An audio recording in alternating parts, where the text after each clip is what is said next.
धामणगाव तालुक्यातील शेवटच्या टोकाला असलेले विटाळा गावावरून वाहणाऱ्या वर्धा नदीचा पूल जो विटाळाला पुलगावशी जोडतो, वाहतूक करण्याकरिता बंद केल्यामुळे परिसरातील नागरिकांमध्ये असंतोषाची लाट पाहायला मिळत आहे। तालुक्यातील विटाळा, गिरोली, चिंचोली, आष्टा, वकनाथ, झाडगाव, झाडा, सोनेगाव व आजूबाजूच्या गावांसाठी महत्त्वाची असलेली पुलगाव बाजारपेठ, बँक, दवाखाना, शिक्षण, शाळा, कॉलेज, मेडिकल असलेल्या व पोटाच्या उदरनिर्वाहाच्या दृष्टीने अत्यंत महत्त्वाची पुलगाव शहर व या शहरात जाण्या येण्यासाठी महत्त्वाचा वर्धा नदीवरील लहान पूल हा गेल्या अनेक दिवसांपासून रहदारी करिता प्रशासन नेहमी चालू बंद करत राहते। परंतु या जीर्ण झालेल्या पुलाचा अनेक दिवसांपासून प्रलंबित प्रश्न व शासनाच्या दुर्लक्षितपणाने कोणीही आमदार, खासदार हा प्रश्न मार्गी लावत नसल्याने परिसरातील नागरिकांमध्ये नाराजी पसरली आहे। पूल बंद असल्यामुळे पर्यायी हायवेने जाताना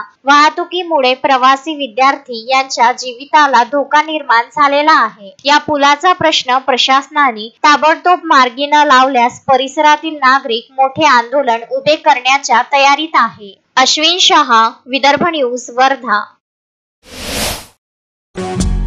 श्रद्धा फैमिली शॉपिंग में जाएंगे हम सभी, साड़ियों की नई डिजाइन देखो यहीं से लाएंगे।